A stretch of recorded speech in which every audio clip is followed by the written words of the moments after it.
ئامادەکاریەکانمان دەست پێ کردووە لە چاکسازی و سییانەی سایلۆکان و پاکردنەوەی و دەرمانکردنیان بۆ وەرزی بە بەزارکردنی گەنم بۆ ساڵی 2024. ئەو بڕێی کە دیاری کراوە بۆمان ئەوە تەمان لەلایەن وەزارەتی بازرگانی فیدراڵەوە دیاریەکرێت، تاکو ئێستا بڕەکەی دیاری نەکراوە نازانین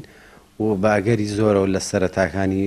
مانگی 6 دەست پێ بکە و ئێستا لە زۆربەی پارێزگاکانی عێراق دەستی پێ کردووە، بەڵام لای مەوەرزی دروێنێ هێشتا دەستی پێ نەکردووە. خۆی توانای ئەمبارکردنی 40,000 تۆنی هەیە، بەڵام ئێستا نزیکەی 20,000 تەن گەنمی تیاماوە و بەردەوامە نێرین بۆ ئاشەکان